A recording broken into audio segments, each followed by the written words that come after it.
Саясатчы көп акылдуу болбош керек. Себеби акылдуу саясатчы алдыга коюлган көп тапшырмалардын чечилбесин алдын ала билет деп айтып коюшат экен. Саламатсыздарбы? Бүгүнкү көрсөтүүбүздүн коногу Кыргыз Республикасынын социалдык жана салык кызматтарынын баштапкы төрагасы, Кыргыз Республикасынын Жогорку Кеңешинин 2 жолку чакырылышынын депутаты жана парламенттик башкаруунун биринчи төрагасы Ахматбек Келдибеков мырза болмокчу. Саламатсызбы? Саламатчылык, Услан мырза. Мен жана сөзүмдүн башында айткан ойго кандай карайсыз? Бул бир статус экен. Эми мындай да саясатчы бул профессия эмес да. Саясатчы болуп туулбайт. Саясатчы болуп жаралат. Бардыгы эле саясатчы болобуз дейт. Бүгүн парламентте эмне үчүн өтө көп критика болуп атат? Себеби көп депутаттар өмүрүндө 10 уктаса депутат болом деген түшүнө кирбеген адамдар депутат болуп калып атат да, мына партийный системанын негизинде. Ошон үчүн саясатчы болуп алып бара албай атат. Элдин критикасына кабыл аткан негизи ошол. Саясатчы болуш үчүн саясаттын жолунда өйдө ылдыйды, кыйынчылыкты бардыгын башынан өткөрүш керек. Саясатчы болуш үчүн, мисалы, мен саясатчы болом деп ойлогон эмесмин. Ал эми ошол кызматта иштеп жүрүп, мамлекеттик кызматтардын жетекчиси болгондон кийин кааласаң дагы, каалабасаң дагы саясатка аралашасың да. Ошентип саясатчы пайда болот да. Ал саясатчы ошол мамлекетте болуп жаткан ички тышкы иш-чараларды, элдин жашоо турмушун дээрлик мамлекеттик органдардын иш алып баруусун, ошонун ичиндеги жакшы жамандын баардыгын түшүнгөн адам анан саясатка аралашат да. А бизде бүгүнкү күндө эмне үчүн, мисалы, бүгүн мен жаңы саясатчыларды тамдайм, жаңы саясатчыларды алып чыгам деген уран менен бүгүнкү күндө кызмат алып барып атпайбы? Саясатчылар келиш керек. Бийлик жетекчилиги. А бирок ошол бүгүнкү коюлган кызматка коюлган губернатор болобу? Көпчүлүк бүгүнкү кызматка коюлган министрлер болобу? Көпчүлүк бүгүнкү кызматка коюлган акимдер болобу? Же аты жок, же заты жок, же кылган иши жок. Антип Тажрыйбасы да жок.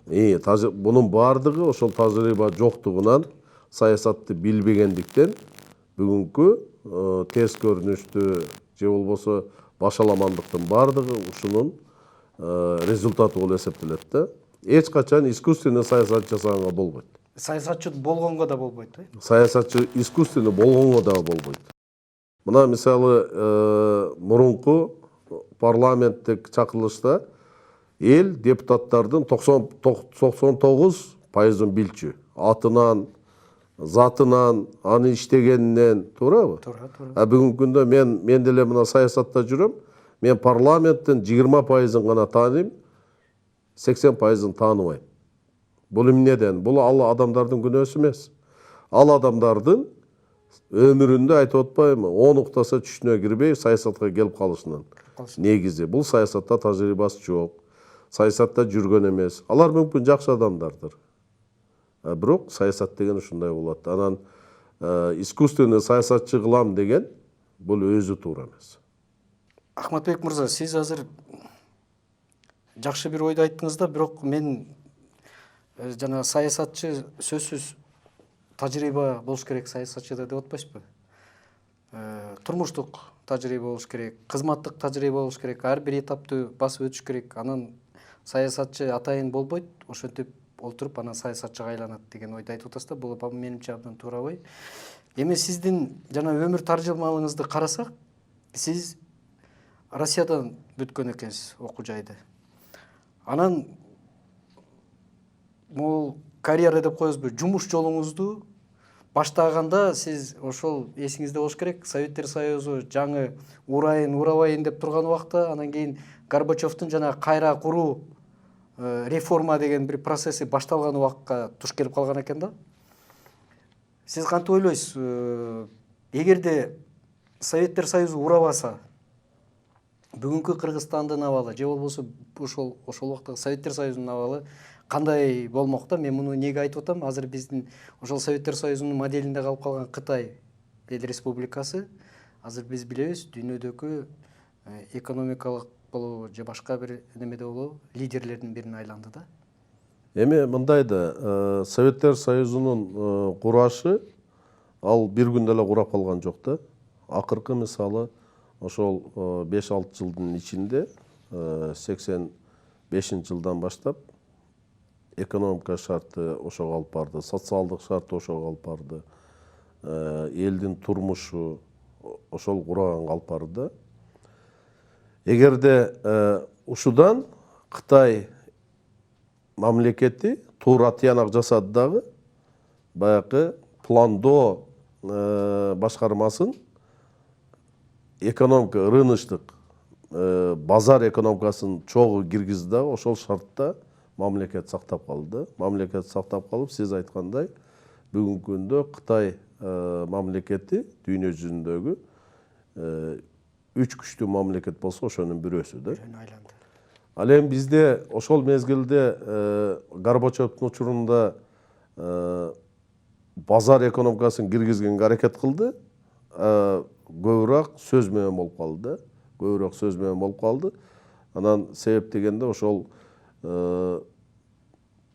ишканалардын мүмкүнчүлүгүн мындай колдонуп кеткенге, толук кандуу башкарууга, рыночтук базар экономикасы менен башкаранга мындай практикалык жактан шарт түзүлгөн жок да. Эми бир чети биз кандай болбосун Союздун таркаганы менен өз алдынча мамлекет болушубуз, статусуна ээ болуп калды. Өз алдынча көз карандысыз мамлекет болгонубуз биз үчүн бул чоң мындай жеңиш десем туура эмес болуп калат. Биз үчүн өтө пайдалуу, өтө чоң жетишкендик десем болот. Тарыхый бурулуш. Тарыхый бурулуш десем болот. Биз ошол кан төгүлбөй, эчтеке болбой эле өз алдынча асмандан түшкөн биз үчүн чоң белек болду. Биз ошол белекти бүгүнкү күндө барктай албай атабыз. Биз ошол белекти бүгүнкү күндө актай албай атабыз десем. Кадырына жете албай атабыз да.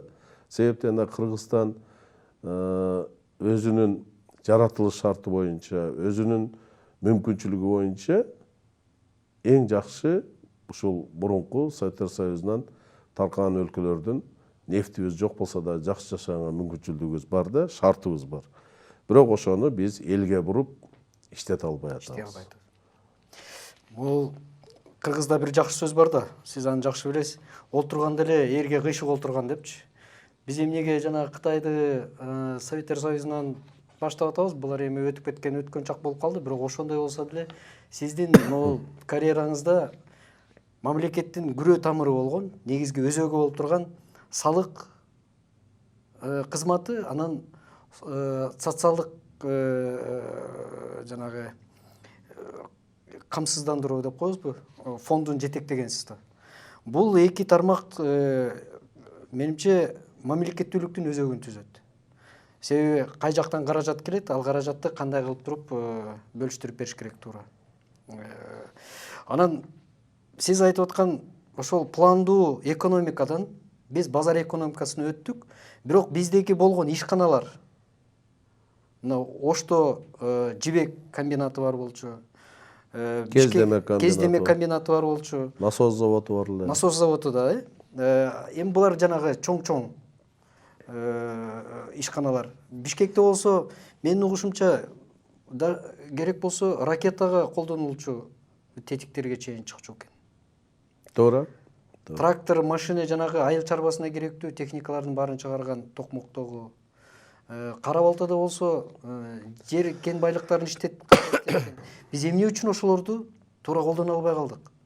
Бул эмне себептен болуп калды? Биздин адисиздигибизденби, же болбосо сиз айткандай асмандан түшкөн белекке мас болуп эле башыбызды жоготуп коюп анан бүгүн азыр жакшы кадырына жете албай атабыз деп атпайсызбы? Эми баягы Кудай берген ырыскыны Кудай берген ырыскыны, көз алдынча мамлекет катары. Биз ошол ырыскыны сактай албай калдык да. Көпчүлүк айтат, бүгүн колхоз совхоздорду сактап калсак болот эле деп. Эми ол колхоз совхоз боюнча реформанын жүрүшүн мен кандайдыр бир мындай актайт элем да, ошол мал чарбасын таркатып берүү жана башка болуп. Эми анын жыйынтыгында бүт эле малдар кырылып калды. Элге таркатып берсе деле кырылып калды. Анын себеби биз союз учурунда мисалы ошол бир койду өндүрүү боюнча, бир литр сүттү өндүрүү боюнча, эт өндүрүү боюнча, жүн өндүрүү боюнча бул өзүнүн ошол мезгилдеги наркына караганда союздан көбүрөөк акча, ошону өстүрүп өндүрүү боюнча көбүрөөк акча бөлүнчү да. Кыргызстан ошону кармап калат деген бул утопия эле, себеп дегенде биздин акчабыз жок эле. Экинчи, завод фабрикалар.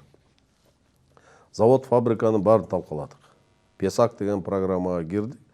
Бул кандайдыр бир ошол мен ойлойм да, Западтын бир ушуну талкалоо үчүн программасы болгон деген ойдо калдым да. Себеп дегенде ошол мына Фрунзе заводу. Фрунзе заводун кандай гана оборудованиялар турган эмес да. Биз жанкы чөптү пресстечүү, урлон менен пресстечүү, жөнөкөй пресстечүүнү почти чет өлкөгө дагы союздук өлкөлөрдүн бардыгына, бардык болбосо да көпчүлүгүн камсыз кылчубуз. Ошол заводду ошол мезгилде заказ жок, ошол мезгилде кыйын учурлар болду. Биз жанкы полиэтиленди пленка менен эле ороп, култту салып, бир 10 жыл сактап турсак, бүгүнкү күндө ошол завод эң алдыңкы завод болмок экен. Жок, биз андай барган жокпуз, талкаладык, бардыгын темирдин бардыгын Кытайга алып барып тапшырдык, жөнөкөй жерлердин бардыгын элге бөлүп бир тыйынга кетти да. Ошол эле жанкы жибек комбинаты, мына алдынан чыккан жибек дүйнө жүзүндө биринчи, экинчи орунду ээлеген жибек шолк чыкты да. Ал боюнча. Кездеме чыгарган ХБК деп коебуз. Аны да талкаладык бүгүнкү күндө. Пактадан. Ал иштебей турат. Насос заводу, бул да уникалдуу завод болчу. Ошолордун ордунда бүгүнкү күндө Тамеки заводдору бар болду. Торговый точкалар болуп калды. Эми ушунун баарын сактап калышыбыз керек эле. Бүгүн мисалы сактап кала турган бизде ошол Дастан заводу менен Ленин заводу.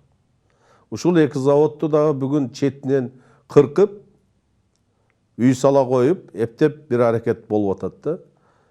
Кимден акча сурап атат? Ушул мамлекеттен акча сурап атабы? Сураган жок. Ушул заводду жакшынакай кылып сактап турсак, анын келечеги болот. Биз бүгүнкү күн менен жашап атабыз да. Мунун бирден бир белгиси деп мен ойлойм, ошол заводдорду курганга, ошол заводдордун келечектеги мындай пайдалуу жагын эсептегенге билбеген, ошого башы жетпеген адамдар бүгүн ушундай шакка барып атат да. Бөлө калып, үй сала калып, ошодон пайда алсак экен, же базарга берип салсак экен деген бул өзү туура эмес. Жеке кызыкчылык үчүн. Жеке кызыкчылык. Ал мамлекетке кыйрап деле эчтеке алып келген жок. Сиз абдан чоң мамлекеттик посттордо олтурдуңуз. Ошол эле соцфонддун жетекчиси болуп олтурдуңуз, министр. Салык кызматында. Ошол убакта ушундай бир жана акыйкатсыздык, мамлекетке пайдасы тийбеген бир проектлер деп коебузбу, закондорбу, же болбосо бир кандайдыр бир иш-чаралар ушул саясатты өзгөртүүгө мүмкүн беле? Мына өзүңүз айтсаңыз. Мен эми мына социалдык фондко келгенде, 4 айлап пенсия берилбей турган учурунда келген. Ошол убакта. Ошол мен ушул кызматка мени дайындап жатканда. Андан тышкары социалдык фонддо шериктеш 3 фонд бар. Бул жумушсуздукту камсыздандыруу фонду бар, медициналык камсыздандыруу фонду, андан кийин профсоюздун фонду. Ошол түшкөн акча канча проценти болсо, ошол бойдон кетет да. Эгерде социалдык фондко акчаны топтой албасаң, ал фонддор да иштебей калат. Социалдык фондко ошолордун алдында карызы 1,5-2 миллиард сомго чейин жеткен. А жалпы социалдык фонддун бюджети ошол мен келген учурда, дайындалган учурда 5-6 миллиард гана сомду түзчү. 520 000 пенсионер бар. Эми мен ушудан пайдаланып айтып коюм келет. Мени айыптаганда айтып атышпайбы? Баягы бей бечаранын инвалиддардын акчасын жептир депчи. Аны ошол социалдык фонддун өзүнүн түзүлүшүн билбеген адам. Социалдык фонд эмне кызмат алып барганын билбеген адам ушинтип мени айыпташты да. Социалдык фонддон эч качан майыптардын бей бечаранын акчасы өтпөйт. Бей бечара майыптардын акчасы социалдык защита министрлиги бар. Министерство социалдык коргоо министрлиги бар. Өкмөткө кирген. Ошол жактан кетет. Бул өзүнчө министрлик. Өзүнчө министрлик. Эми ушунун айырмасын билбеген адамдар жетекчиси баш болуп, мени айыпташпадыбы? Телевизордон чыгып айыпташты, бей бечара майыптардыкын деп. Менимче негизги айыптардын бири ушул.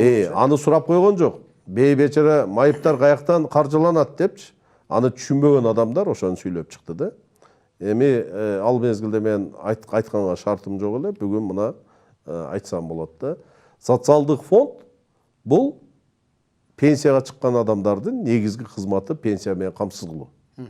Өзүңүз ойлоп көрүңүзчү. Мына сиз азыр Руслан мырза жеке иште иштесеңиз дагы айлыгыңызды билесиз.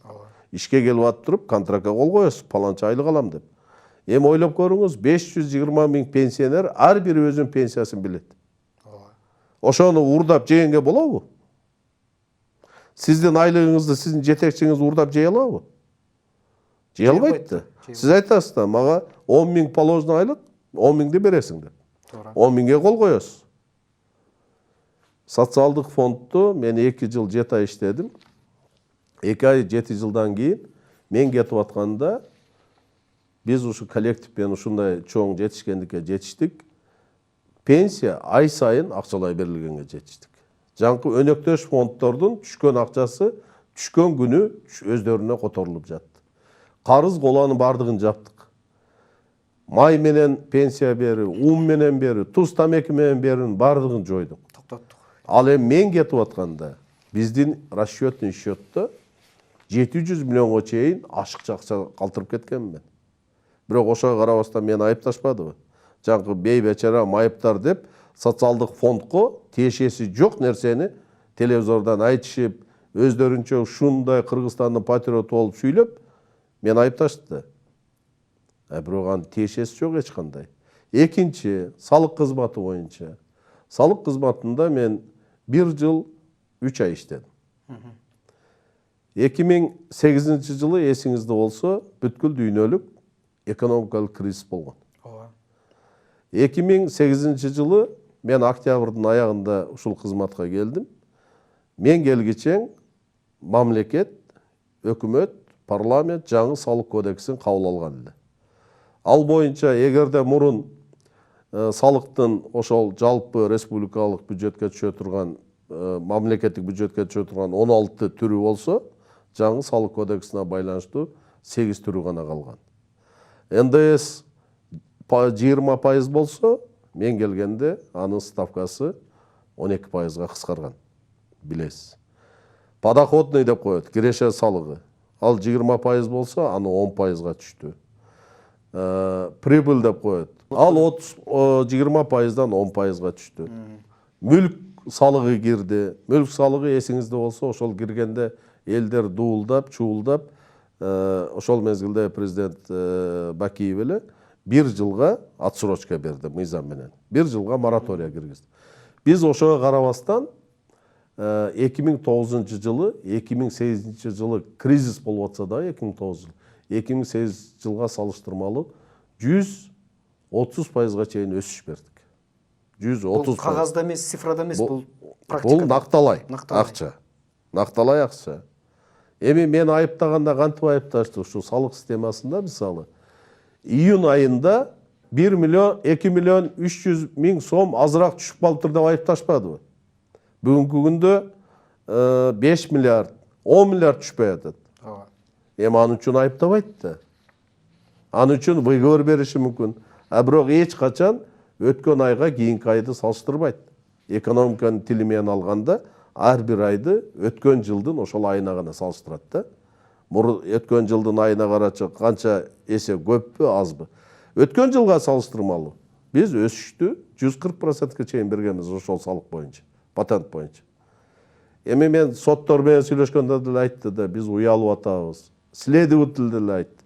Эми баягы муну качан гана тастыктайт, муну бул бийликке этип, тарых өзү келгенде тастыкталып, ошол мыйзамды тебелеп, соту болобу, прокурору болобу, ошолор жоопко тартылганда гана бул тастыкталат. Үчүнчүсү, парламенттин депутаттык корпустун тарыхында жалпы депутаттар кабыл алган чечимди бир депутатты күнөөлөш бул парламент тарыхында биринчи жолу.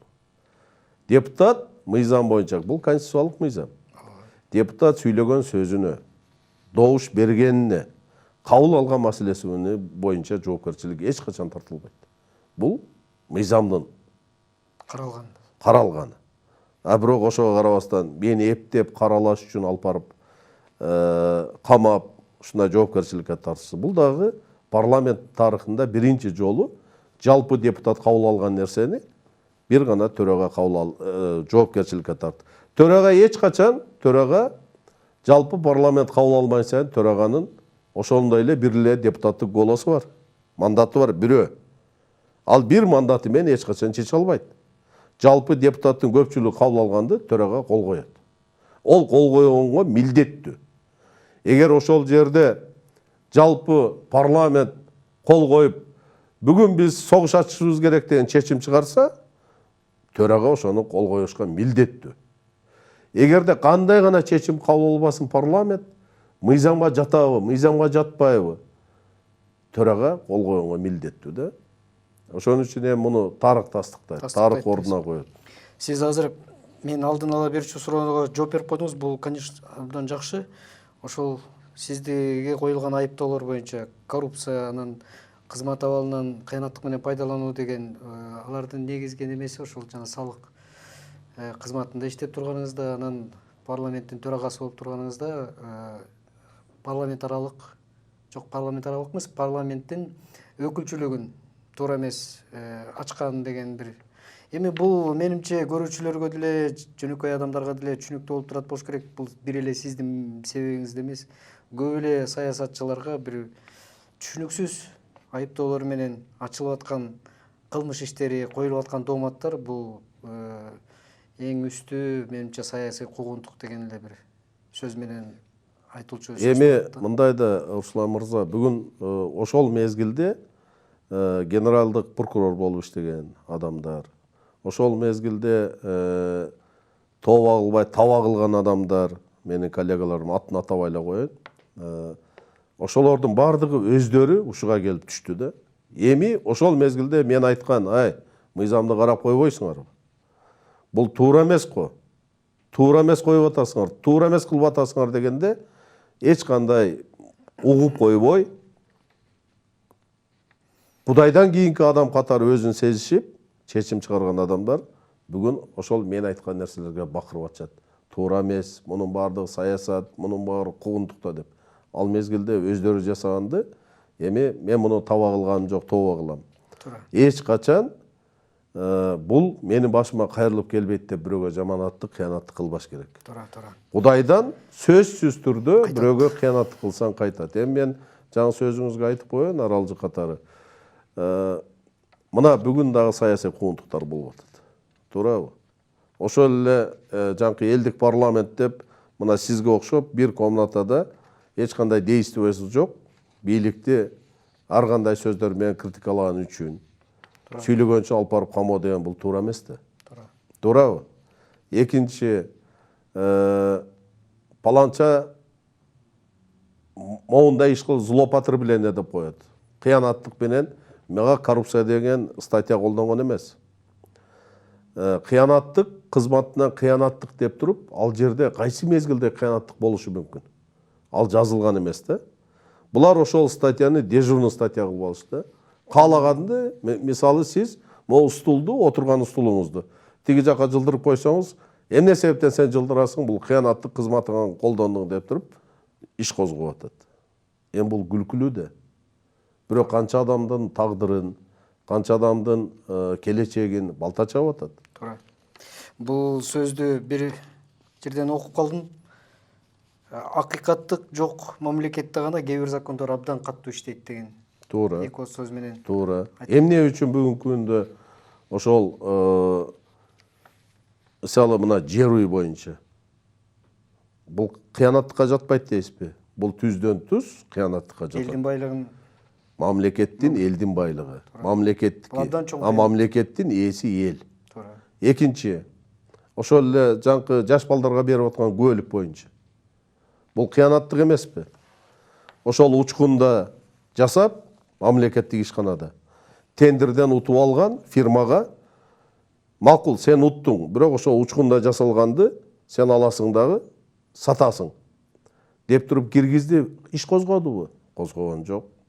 Ошол эле кыянаттык мурунку Бакиевдин жерлерине жана башкага кыянаттык кылган адамдар ал боюнча комиссия түзүп, прокуратура карап коюп эле, бирок эч кимди отургузган жокпу? Бул кыянаттык эмеспи? Бул кыянаттык. Туура. А себептен да алар камалбаш керек. Ал өзүнүн партиясынан, өзүнүн адамдары. А башкалар каршы чыккандардын баардыгын камаш керек. Бул кыянаттык эмеспи? Келечекте ошол мыйзамды туура эмес колдонгон үчүн туура эмес камаган дагы бул кыянаттык кызматтан. Алар келечекте мен ойлойм, ошол кыянаттык үчүн жооп бериш керек. Эгерде пенде алдында болбосо, Кудайдын алдында баары жооп берет деген мен ойдомун. Бир жакшы сөз бар. Бул жинди болсо да биздин жинди дегенчи. Биз жана өз алдынча мамлекет болуп, сиз айткандай бир асмандан түшкөн белектей эле болуп, өзүнчө мамлекет болуп калдык да. Эч кандай кан төгүлбөй, күрөшпөй, тигиндей мындай кылбай эле. Анан бирок ошол убактан бери жүргүзүп аткан саясатыбыз мамлекеттин кызыкчылыгы үчүн жүргүзүлбөй эле. Кээ бир топтордун, кээ бир адамдардын ортосунда жүрүп аткан эле майда саясаттай көрүнөт да. Бул өзүңүздүн оюңузду айтат болушуңуз керек. Бирок бул негизги эмес. Негизгиси менин оюмда, жеке оюм, ал канчалык деңгээлде туура эмес, азыр сиз өзүңүз айтат болушуңуз керек. Биз жанагы биринчи акыркы сиз мамлекеттик кызматыңыз ошол биринчи парламенттик башкаруунун төрагасы катары болуп отургансыз. Биз 2010 жылы экинчи революциядан кийин Бакиевди алып келсек болбой калды. Мындан да жакшыраак мамлекет курганга биздин мүмкүнчүлүгүбүз бар, күчүбүз бар деп экинчи революцияны жасадык. Революцияны жасап алып, биздин конституциябыз туура эмес экен. Биз президенттик башкаруу эмес, парламенттик башкарууга өтүшүбүз керек экен деп парламенттик башкарууга өттүк. Анан эми акыркы убакта, акыркы мына декабрда сиз жакшы билесиз, 4-декабрда болуш керек, референдум жолу менен конституцияга өзгөртүү киргизип, биз парламенттик, президенттик башкарууга өтөлүк. Себеби мындай да болбойт экен деп дагы өзгөртүү киргиздик. Анан мен ойлойм, президент дагы, парламент дагы элдин атынан шайланган адамдар, элдин атынан сүйлөгөн адамдар. Хотя көпчүлүк убакта көп адамдар элди, эл үчүн, элим үчүн деп көп сөз сүйлөйт. А элим деп эки эле парламент, анан президент гана сүйлөй алат деп ойлойм да. Ушул эки чоң саясий орган деп коелук, мамлекетти кармап башкарып туруп. Ушулардын ортосунда тирешүү болуп аткан жокпу? Мен айтып берейин. Эми мына парламенттик башкаруу деп 2010 жылы конституцияны референдумдан өткөзүштү. Туурабы? Элдик референдум деп. Анын жыйынтыгын бардыгыбыз билебиз. Кайсы учурда өттү? Канча адам келип добуш берди? Кандай өттү? Өттү. Биз жазганыбыз жок. Мен ага катышып жазганым жок. Мен аны үгүттөп элдин алдына алып чыкканым жок. Ошол конституцияны өзгөртүп киргизгенден кийин парламент шайланды. Ошол парламент мени төрага алып шайлады. Ошол негизги биздин мыйзамыбызда, конституцияда парламенттик башкаруу деп турат. Парламент биринчи турат, андан кийин президент, өкмөт, калгандары турат. Мен ошол мыйзамда жазылган, конституцияда жазылган шартта иш алып бардым. Ал көбүнө жаккан жок. Көбүнө жаккан жок. Эми келечекте кимдер менен кандай сөз болгонун мен учуру келет, аны өзүнчө баяндама кылып айтып чыгам. Эмне себептен мен ушул кызматтан кеткеним үчүн жана башка да. Мына парламенттик башкаруу системасында парламент негизги чечүүчү ролду ойногон орган болуп эсептелет. негизги. Бардыгы парламенттин алдында подотчетный. Бардыгы жоопкерчилик, отчет берет. А бүгүнкү күндө андай болгон жок да. Президенттин өзүнүн полномочиясы бар. Парламенттин өзүнүн конституцияда каралган полномочиясы бар. Өкмөттүн өзүнүн полномочиясы бар. Сот системасынын өзүнүн полномочиясы бар. Сот системасы бул көз карандысыз система. Болуш керек. Болуш керек. Исполнительный болгон эле 3 башкаруу органы бар. Бул законодательный, экинчиси мыйзам чыгаруучу биринчи, экинчиси исполнитель аткаруу бийлиги, үчүнчүсү сот. Бүгүнкү күндө кандай болуп атат? Сот көз каранды деп айта аласызбы? Эч ким айта албайт. Эч ким айта албайт. Соттук маселени эки эле кичинекей гана адамдар телефондук башкаруу менен башкарат. Бул чындык. Бул келечекте соттордун бардыгы жоопкерчиликке тартылат деген сөз. Экинчи өкмөт. Өкмөттүн полномочиясы аябай жакшы каралган. Ал жалгыз гана парламенттин алдында отчет бериш керек. Ал президенттин алдында өкмөт отчет бергенге милдеттүү эмес. Парламент ушунун бардыгын көзөмөлдөгөн мыйзам чыгаруучу орган болуп эсептелет. Мен ошол парламенттик башкаруу системасында ошол самолет менен учту. Мен аны жалгыз учканым жок да. Мен парламенттик делегация менен учтум. Парламенттин ишин алып бардык. Эми бүгүнкү күндө мындай көңүл буруп карап көрсөңүздөр, бир жылда депутаттардын самолет менен учканынын жалпы акчасын алып көрсөңүздөр, жүздөгөн миллион сом түзөт. Эгерде ушу Кыргызстан самолеты менен учса, литерный деп коет. Аны президент гана учсун деген мыйзам жок. Эч жерде жазылган эмес. Ошол жүздөгөн миллион сом ошол Кыргызстанда ошол самолеттон экини сатып алганга жарай беле? Жарайт эле. Ушул кыргыз мамлекетинин чөнтөгүндө калат го. Туура. А жок, бүгүн биз ошол Туркия мамлекетинин, Россия мамлекетинин учактары менен учуп атабыз, ошолорго Акча төлөп атабыз. акча төлөп атабыз. Бул деген сөз жөнөкөй сөз да, жөнөкөй эсептебеген, баягы эптеп интрига кылган сөздүн бири. Парламенттик башкаруу болгондон кийин парламент алдыңкы ролду ойнош керекпи? Же ойнобош керекпи? Бүгүн ошо айтып атышат, президенттик парламенттик башкаруу деп. Андай сөз жок, биринчи парламент жазылып турат. Андан кийин өкмөт, президент, өкмөт жана башка. Үчүнчүсү, тышкы саясат боюнча да конституцияда ташталып кеткен.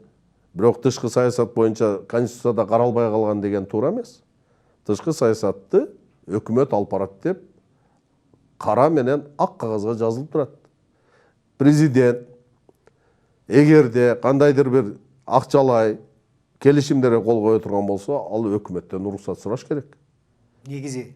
Бул конституциялык норма. Конституция. Ал конституциянын требованиясы. Экинчи, президентке мисалы кайсы органдар баш ийет. Ал эми АКС дегенде түзсүн деген андай полномочия жок. АКСтин мына түзүлүп алып барган ишинин бардыгы мыйзамга дал келбейт, мисалы да. Мен айтып атам, ал мыйзамда каралбаган нерсе, конституцияда. Эми ушул окшогон кемчилдиктер көп болуп атат. Мүчөлүштүктөр көп болуп атат. Ошон үчүн президент, парламент эч кимге отчет бербей калып атпайбы? Ошон үчүн бүгүнкү күндөгү жалпы элдик курултай деген бул туура идея. Биздин демократиябыз Кыргыздын, биздин каныбызда, эсиңизде болсо илгери хан болсо дагы аксакалдар кеңешти деп, бирөө менен согушайын десе дагы, бирөө менен келишим түзөйүн десе дагы, хан аксакалдар менен кеңешип, ошолор менен макулдашып, барып келишим түзүп, ушундай чечим кабыл алчу. Ошого бүгүнкү жалпы элдик курултай деген киргизүү зарылчылыгы бекеринен конституцияда каралган эмес да, 61 статьяда. Ошол зарылчылык бар экенине мен ынандым. Жалпы элдик курултай болуп, ал жалпы элдик курултайдан элден шайланып келген адам келип туруп ушундай отуруп добуш бербеш керек. Ал элден келердин алдында шайланып, эмне маселени карашат, ошол эл бааны бериш керек. Мисалы, сиз депутат, делегат болуп шайлансаңыз, өзүңүздүн айылыңыздан, айылдагылар кайсы маселелер каралат дейт дагы, биз могуга ишенич көрсөтпөйбүз парламентке. Же могуга ишенич көрсөтпөйбүз деп туруп, ошол добушун сизге берет, сиз келесиз да ошону гана озвучить этишиңиз керек. Сиз шайланып келдим, мен чечем деген полномочия болбош керек. Сот системасы.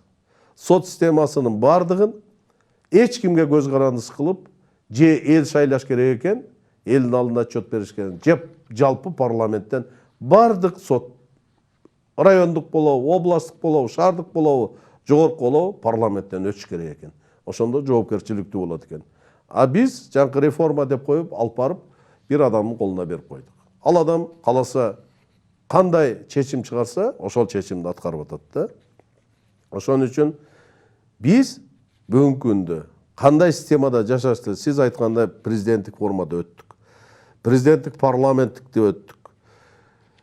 Эми парламенттик президенттик деп атабыз. Кайрадан туруп парламентти да күчөтөлү. Парламенттик эгер система болсо, анда президентти парламент гана шайлап коюш керек. Бул жөнөкөй гана мындай символик болуп калат. Мамлекеттик символ. Бирок андай эмес. Биз же парламенттик эмеспиз, же президенттик эмес, башаламандык да. Ошо тирешүү болгондой. Тирешүү болгондой болот. Ошон үчүн биз башкаруу системасын муну бийликтегилер таң улабаш керек. Жалпы элге референдумга чыгарышыбыз керек. Эл кайсы системаны тандайсыңар деп. Эгерде көпчүлүк эл, мүмкүн ханствоны эл тандайттыр. Мүмкүн чыныгы демократиялык системаны тандайттыр. От эл тамдап алгандан кийин ошону киргизсек, ошондо гана бир жыйынтык болот деп эсептейм. Бул бири өзүбүздүн жеке өзүбүздүн менталитетибизге, элибизге ылайыкташылган бир башкаруу системасын тандап алуу деген ой болуп атат да. Туура, себептен мына конституцияны жазып атканда, конституцияны биз эмне үчүн жазып туруп, мисалы Европа Венецианская комиссияга жөнөтүп, ошолор таянак берсе, ана маллар таянак жерде көтөрүп чыгып атабыз да. Бул туура эмес да. Туура. Ал конституция менен кыргыз эли жашайт. Ал себеп дегенде ошол конституцияны жазаарда Еврокомиссия болобу, же башкалар акча берип койсо, ошол акчанын алдында отчет берип атабыз. Туура. А бирок конституцияны биз негизги мыйзамыбызды жазганда биздин ата бабадан калган каада салтыбызды, жашоо турмушубузду ошол конституциянын ичине киргизгенде биз мамлекет катары өнүгөбүз, өсөбүз, оңолобуз. Бул сөзүңүздө жан бар, себеби биздин конституцияда көптөгөн жазылган жоболор элибиздин жөнөкөй жашоосуна сиңип кирип кете албай аткандагы ушундай болуш керек. Себеби маалыматтар бар, ушул 2010-жылкы дагы андан мурунку конституциялардагы тияктан бияктан көчүрүлүп келип, анан анча-мынча өзгөртүлүп бизге кирген деген бул чындыгы бар окшойт да. Эми бир сөз да, Ахматбек мырза. Сиз азыр айтып атасыз, бул жөнүндө акыркы убакта көбүрөөк сөз болуп атат, элдик курултай боюнча. Бул абдан туура. Биздин тарыхыбызда ошондой болгон. Ийри отуруп түзгө кеңеш элек деген макалыбыз да бар. Бул тастыктап турат. Кандай жумуш болбосун, кандай чоң бир чечимдер болбосун, айылдын тажрыйба топтогон аксакалдары, эл сыйлаган аксакалдары өздөрүнүн оюн айтып бир жыйынтыкка келип турушкан. Эми биз кайра эле ошол дагы бир кетирген катабызды кайталап парламенттик президенттик башкарууду, бул бир денедеги өскөн эки баш, эки башка сүйлөгөн баш болуп атпайбы? Кимиси күчтүүрөөк болсо ошонусун жыга чапкандай. Буга мисал мына сиз парламенттик башкаруунун төрагасын жыга чапмак турсун камашты, туурабы? Андан кийинки Текебаевдин маселесинде эң демократиянын эң биринчи элементи болгон оппозициялык көз караштагы партиянын төрагасын дагы азыр мен Текебаевга көз карашым, ал мен жеке көз карашым да. Жок, мен мисал катары айтып атам. Жеке көз карашым. Бирок мындай саясатта, мамлекеттүүлүктө мен айткым келет. Эмне үчүн ошол 6 жылдан бери ушул маселени карашкан жок? Текебаевди бүгүн күнөөлөп аткан. Эмне себептен 6 жылдан бери бул маселени карап ап келип күнөөнү койгон жок? Бул дагы 6 жылдан кийин жасаган. Эми бул саясий куугунтук. Бул саясий куугунтук. Эптеп оозун жабыш керек. Бирок сиз сөзүңүздүн арасында бир абдан жакшы сөз айттыңыз да. Эмне үчүн, мына, например, мисал үчүн сиздин айыптап атканда, эгерде парламент жапатырмак бир орган сыяктуу өздөрүнүн ордун көрсөтө алганда, бири-бири коргой алганда, менимче президенттик башкаруу өзүнүн күчүн көрсөтө алмаган. Туура. Бул жерде мен туура маселе көтөрөбүз. Мен тактоо ретинде айтып кетейин. Ошол парламентте болгон күнөөнү койгон боюнча парламенттин токтому бар. Парламенттик конституцияда каралган норма боюнча парламенттик комиссиянын токтому бар. Эч кандай күнөөсү жок деген. Парламент бул эң жогорку орган болуп эсептелет. ошол комиссиянын конституциялык норма менен түзүлгөн Жыйынтык чыгарган. жыйынтык чыгарып эч кандай күнөөсү жок деди. Бирок ал эсепке алынган жок. Аны карап коюшкан жок. Аны карабаган үчүн ам жоопкерчиликке тартылыш керек. Ошол эле прокуратура, ошол эле сот органдары, андан тышкары күбө болуп 60-тан ашык депутат келип, бардык күбө болуп берди. Биз өзүбүз добуш бергенбиз. Сиз ишене аласызбы ушул бир убак тарых деп атасыз? Убак келеби ошондой? Сөзсүз түрдө келет. Акыйкат. Себеби турмушта биз көрүп атабыз. Сөзсүз түрдө акыйкат кыйналып, кысталып болсо да жеңет. Ал ийилет бирок сынбайт деген ата бабадан калган сөз, бул туп-туура экен. Учуру келет, жооп беришет. Сөзсүз түрдө жооп беришет. Бул менин ички дүйнөмдөгү мындай каалоом эмес. Бул чыныгы турмуштан алынган чындык. Учуру келет, жооп берет. Жооп бербей калам деген бул туура эмес да. Туура. Анан жаңкы парламент боюнча айткан пикириңизге, оюңузга мен ойлойт элем да, эгерде парламент күчтүү болсо, парламент көз карашы эч кимден мындай независимый болсо, бардык структуралардын бардыгы баш ийет. Ал эми мүжүрө парламент болсо, бүгүнкүдөй тур десе туруп, жат десе жатып, айт десе айтып, мыйзамды карап койбой бизге тиги жактан түштү деп туруп иштеген болсо, анда мамлекетке бул мындай парламент зыян гана алып келет да. Мына мисалы менин колумда кече бир материал түшүп калды. Ошол КТРдин байкоочу кеңешин шайлоо боюнча канча адам болуш керек? 10 адам, 10 адам. 10 бу 12 ушундай. 12 не важно. Байкоочу кеңеш 7-нчи кабаттан 12 адамдын фамилиясы ар бир депутатка таркатылып берилиптир. Атамекенден тышкары, анан өнүгүүдөн тышкары калгандардын бардыгына таркатып. Мен аны катары сактап койдум. Моулар гана өтүш керек деп, ар бир адамдын фамилиясы ушуларды өткөзөсүңөр деп. Бул эмне деген парламент? Ушундай парламенттин бүгүн бизге кереги барбы? Конечно, кереги жок. Менин коллегаларым, мурунку коллегаларым капа болбосун. Бирок мунун кереги жок да. Демек, өлкө башчыбыз туура эле айткан экен да. Парламенттен алсыз болсо, мен өзүмдүн колума алышка туура келет деп анан эми алганы ушул азыркы саясат болот. Туура. Эми Ахматбек мырза, биз убакыт бизге баш ийбейт. Билинбей атып 1 саат өтүп кетти окшойт, бирок мен дагы бир сөздөрдү сурап алайын деп аттым эле суроолорума. Себеби мен оюмча маегибиз кызыктуу болуп атат. Жанагыны ошону бүтүрүп койсоңуз да мен айтайын деп аягына чыкпай калдым.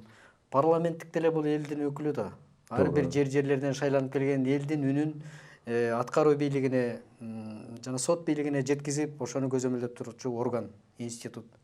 Бирок эмнегедир андай болбой, эми биз элдик курултай деп атабыз. Бирок ошол парламенттик эле институттун кайталоосу болуп атпайбы булчу менин оюмча? Жок, булар айлык албайт биринчиден. Андай бар. Булар бир жылда мисалы 1-2 гана жолу чогулушат.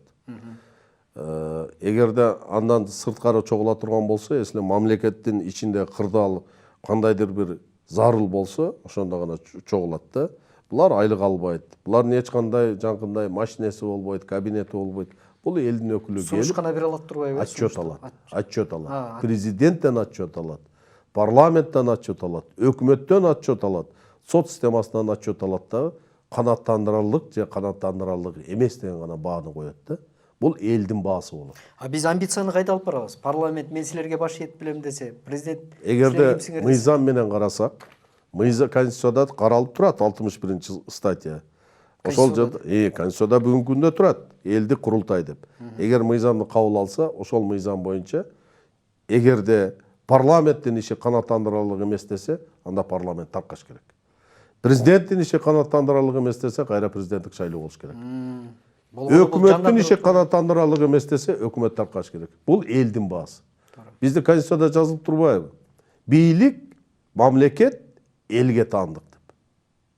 Ушул жерденчи бир тактоодо Ахматбек мырза, сиз көңүл бурдуңуз болуш керек. Конституцияда бийликтин булагы эл деп турат да. А булак менен ээси дегенден экөөнүн айырмасы бар да менимчечи. Эми ээси деген дагы эл деп турат. Барбы ошондой? Бар. Аябай жакшы жазылган. Анда жакшы. Экинчиден мен ойлойм да, парламент деп туруп биздин бир кемчилигибиз. Мына Россия Федерациясы бүгүнкү күндө мурун көпчүлүгү партийный система менен шайланып келчү да. Бүгүнкү күндө 50/50 50% кылып койду да. Биз партийный система кала берсин. Бирок биз 120 округка бөлүшүбүз керек. Шайлоо округун. Ошол жерге партиялар келип өзүнүн өкүлдөрүн көрсөтсүн. Эмнеге мүмкүнчүлүгү? Мисалы Алайда, менин кичи мекеним Алайда. Алайда ар бир партияга келип туруп 120 партия болсо 120 өзүнүн кандидатурасын көрсөтсүн. Ошол округтан 120-нын ичинен эл тамдап алат. Тамдап добушун берет бирөөнө. Кайсынысы купулунат болсо? А партиясына карабайт. Ошол адамдын кылган иши боюнча ол жеңип чыгат. Ушундай кылып 120 бөлгөндө гана күчтүү депутаттар келет. 3-чү чакырылыштын депутаттары эсиңизде болсо, бул аябай күчтүү парламент. Эмче бул туура. Эң күчтүү парламент болгон. Себеп дегенде ошол 70 округтан кандай гана адамдар коюшкан жок. Андамандатный деп коюшкан. Андамандатный. Булар көз карансыз. Элдер Туура. тамдап келип биз сот системасын шайлаганбыз. Сотторду бардыгын элдин алдында иштей баштаган, чындык боло баштаган. Өкмөттүн мүчөлөрү бардыгы парламенттен өтчү. Туура. Эгерде иштей албаган, мен кыймын деп жанкы тили менен буудай кургандардын бардыгы өтпөй калган. Туура. Элге жакшылык кылбагандар, иштеп жүрүп эл үчүн иштедим деп бирок жакшылык кылбагандар өтпөй калган. А президент да ошондо келчү парламентке. Өкмөт келчү, отчетун берчи. Биз ар бир депутат өзүбүздүн округда, өзүбүздүн райондо иштерди бүтүрө баштаганбыз. Азыр эмне? Парламенттин колунан эчтеке келбейт. Азыр эми партийный босстордун гана кызыкчылыктарын Калган тааныбай атат да. сиз айткандай тааныганда. Ошонун негизинде бүгүн акча менен акча ойноп калды да. Шайлоодо мен акча менен утам деген көбөйүп калды. Акчасы барлар, мен партияны алып келем деген көбөйүп калды. Акчасы барлар бүгүн чоң саясатка аралаша баштады. Андай болбош керек. Саясаттан түшүнүгү жок болсо деле. Андай болбош керек. Алар элге канчалык кызмат кылат, аны бир Кудай билет. Туура.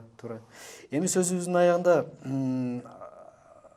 Ахмат мырза быйыл бир бурулуш, тарыхый бурулуш болот деп ойлойм да. Президенттик башкарууну президенттин мындай закондуу түрдө тынчтык жолу менен өткөзүп беребиз деген ниет менен мына күздө президенттик шайлоону күтүп атабыз. Анан сиз эми кечээ бүгүн пайда болгон саясатчы эмес, өзүңүз айткандай. Менимче өмүрүңүздүн көбү ушул кыргыз мамлекетинин өзүнчө мындай өз алдынча мамлекет болуп аткандагы өмүрү менен тыгыз байланыштуу деп ойлойм. Анан ушундай адам эртеңки шайлоого кандай карайт? Анан дагы көбү гезиттерден, тияк-бияктардан эми имиш деген сөздөргө болот эмиш дегендей өзүңүз оозуңуз менен айтсаңыз. Президент болосузбу? Болсоңуз кандай көрөсүз Кыргызстандын келечегин бир 5 жылда, 10 жылда? Кудайым буйруса, ар бир саясатчынын мындай чоң саясатта жүргөндө ниети болот. Ушу эл колдосо, Кудайым колдосо президент болсом экен, элиме кызмат кылсам экен деген ниети болот. Туура ниет. Бул туура ниет. Менде андай деле ниет бар. Ниетим бар, менин оюм бар. Биз бүгүн Камчыбек Кыдыршаевич, Адахан Кимсанбаевич үчөөбүз мындай биригип элге жарыялап, биригүү боюнча чечим кабыл алганбыз. Мен дагы бир жолу кайталайм. Бүгүнкү күндө келечектеги президенттик шайлоого сөзсүз түрдө биз өзүбүздүн ичибизден бирөөнү чыгарабыз. Үч өңөрдүн ичиңе. Үчөөбүздүн ичибизден бирөөнү чыгарабыз. Мүмкүн биринчи, экинчи кылып чыгарарбыз. Себеби бийлик деген бүгүнкү күндө мыйзам төбөлөп атат. Мыйзамды карап койбой атат. Каалаган жасап атат. Ошон үчүн бирөө биринчи болуп, экинчиси экинчи болуп чыгар. Аны биз чечебиз. Эми биздин өз ара сүйлөшкөн иштерибизди биз бүгүн ачыкка чыгарбай атабыз да. Кереги деле жок го. Ачыкка чыгарыштын бүгүн кереги жок. Эгерде мага ишеним көрсөтүп мен чыксам, мага көбү суроо берет да, сиздин уруксат береби, бербейби. Мен эч кимден уруксат сурабайм. Мен уруксатты элден сурайм. Эгерде эл колдоп, эл көтөрсө, эл келечекте шайлайм десе, мен үчүн ошол жеңиш болуп эсептелет. Ал эми мыйзам боюнча эч кандай мыйзамда мени катышпасын жана башка деген мындай мыйзамдын шартында жок. Мыйзамдын шартында жок. Эгерде мыйзам окубай, башка кылып тебелей турган болсо, аны эл чечет. эл чечиш керек. Бийликтин ээси, мамлекеттин ээси эл. Ошон үчүн биз сөзсүз түрдө үчөөбүздүн биринчи кылып бирөөнү чыгарабыз, экинчи кылып альтернатива кылып ошого жардам катары алып чыгышыбыз бул биздин өзүбүздүн тактикабыз, секретибиз. Биз Кудайым планда да сунуштайсыздар да, кантип өзгөртөбүз, кантип өнүктүрөбүз. сөзсүз түрдө. Кудайым буйруса, Ал күндө алсын. канчалык тоскоол болбосун, канчалык бут тосуу болбосун. Биз бүт күчүбүздү жумшайбыз жеңишке жетиш үчүн. Мен ошентип эле ойлодум эле, себеби азыр гезит беттеринен деле же интернет булактарынан Бүгүн жамандап жазып атпайбы? Келдибеков өзүнчө эч кимге айтпай республикалык штаб түзүптүр, анан Мадумаров мен билбейм деп айтыптыр деген. Бул эме жана маалыматтык чабуул. Эми маалыматтык согуш деп коет. Бизди жамандап бүттү. Мисалы, Камчыбек Кыдыршаевди калашынча жамандап бүттү. Мени каалагандай жамандап бүттү. Наоборот, бүгүнкү ошол кетип аткан шайлоого барам деген адамдар бизди жамандаганда өтпөйт, эл түшүнүп калды. Өзүңөрдү ойлогула. Мен айткым келет да ошол келечек кандидаттарга, болочок кандидаттар. Өзүңөрдү ойлогула. Артыңардагы калбырыңарды карагыла. Бирөөнү жамандап бирге жетем деген бул Алла Таала деле көрүп турат. Эл деле билип турат. Анан кийин бүгүн акча таркатып, мисалы, бүгүн шайлоо башталып элек, бул мыйзам бузуучулук да. Акча таркатып, штаб түзүп, акчаларды берип аткан фактылар уже топтолуп бир чамадан болуп калды. Бирок ал бийликтин адамдары, бийликти колдогон адамдар көз жумуп, эч кандай мыйзам бузуучулукка барган жок дегенде ниет калтырып атат да. Ошон үчүн келечек кандидаттар элди акчага сатып алам, мен акчам көп, мен болом, анан бирөөлөрдү жамандап, чет өлкөгө барып дагы жамандап, кат жөнөтүп жамандаган токтотуш керек. Туура. Эми кандай болгондо да эл 2 революцияны өткөзүп, бирок жашоосу жакшы жакка өзгөрбөй атканын сезип атат болуш керек. Акчага сатып алса деле, акчага алданса деле кандай акыбет болорун көрүп атабыз. Мен деле жөнөкөй жаран катары. Менимче убакыт келди окшойт. Мен ушул пайдаланып айткым келет. Ушул биз, мен Камчыбек Кыдыршаев, Адахан Кемсабаев үчөөбүз, мисалы, кайсы деңгээлдеги телевидение болобу, элдин алдына чыгып, келечекте кандидатурамды коем деген бийлик тараптан болобу, башка болобу, любой кандидат менен дебатка барганга даярбыз. Ачык сүйлөшүүгө. Келсин элдин алдында эл баа берсин. Бул акыйкаттык. Келе албайт, чыга албайт. Эми анда көрөрүз. Убакыт келсе, эртеге башталсанын биз бүгүн деле даярбыз да.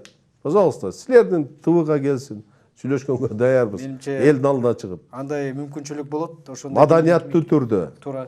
Анын төшөгүнө кирип кетпей, анын жеке турмушуна кирип кетпей, мамлекеттик кызыкчылык, анын баласынын немесине кирип кетпей, мамлекеттик деңгээлде мамлекеттүүлүктү, элдин келечек турмушун мамлекетти кандай алып түзүш керек деген тема боюнча любой менен сүйлөшкөнгө, дебатка чыкканга даярбыз. Бул сөзүңүз да акыйкат. Эми сөзүбүздү жыйынтыктасак, себеби бекембей өттү окшойт. Туура. Убакыт эми кандай болгондо дагы сөзүбүздүн башында жана сиз айткандай биз канчалык бай болбойлук, канчалык жетишкен инсан болбойлук, башка мамлекетте жашаганыбыз эгер жашасак, баары бир жерибиз өксүк болгондой, өзүбүздүн өлкөбүз болбосо биз бактылуу боло албайбыз. Азырынча өзүбүздүн өлкөбүз бар, өз алдынча мамлекетпиз, жарандыгыбыз бар. Биз ушул байлыкты, эң чоң байлыкты сактап калганга. Бул элибиз, мамлекетибиз. Анан ар бир сизге окшогон элге төбөсү көрүнгөн, мага окшогон жөнөкөй журналист болобу, режиссер болобу, кызматкер болобу, мейли строитель болсун, куруучу. Биз ар бирибиз ушул мамлекет деп ойлонуп, жүрөк менен, чын жүрөк менен, туура айтасыз. жеке кызыкчылыктан бийигирээк коюп мамлекетибизди гүлдөтүп алсак, сиз айткандай келечектеги акыйкаттык орночу убакытта алыс эмес деп. Туура айтасыз. Ойлойм. Мен толук кандуу кошулам. Бир ооз сизден ушул мүмкүнчүлүктөн пайдаланып айтып келет. Мына иштебей атышат деп, ушул 3 жылдык иштебей атат, 3 жылдык чыкпайт деген сөз болуп атпайбы? Биз Кудайым буйруса, мына май байрамдары бүткөндөн кийин жапа тырмак Кыргызстандын бардык районун кыдырабыз. Бардык райондо штабтарды ачабыз. Кыдырабыз, эл менен жолугабыз, сүйлөшүп, элдин оюн билип, жапатырма кыдырып, мен дагы жолу кайталап коеюн. Биз эч кимге кошулган жокпуз. Эми ар кандай сүйлөшүүлөр жүрүп атат саясатчы болгондон. Бирок биз сөзсүз түрдө Кудайым буйруса 3 илдиктен бирөөнү катыштырабыз. Элдин алдына чыгабыз, күрөшөбүз, күрөшүүнү ошол маданияттуу түрдө, мыйзам негизинде жүргүзөбүз. Эми сиздин да убактыңызды бөлүп, Рахмат чоң сиздерге. өзүңүздүн ойлоруңуз менен ачык, айкын, көрүүчүлөрүбүз менен мен аркылуу бөлүшкөнүңүзгө ыраазычылык билдирип, Рахмат. анан бул сүйлөшүүбүздө акыркы болбойт деген аруу тилек менен Кудайым буйруса. көптөгөн маектерди куруп, ойлоруңузду айтасыз деген тилектер менен бүгүнкү берүүбүздү жыйынтыктасак. Рахмат. Рахмат сиздерге. Ишиңиздерде ийгилик болсун. Эли журтубуз тынч болсун. Бөйдө кырсыктан Кудай сактасын. Кечээкинде өзгөндөгү болгон, Дача сууда болгон, мына жер титирөөдөн, ушундай бөйдө кырсыктан элибизди Алла таалам сактасын. Рахмат сиздерге.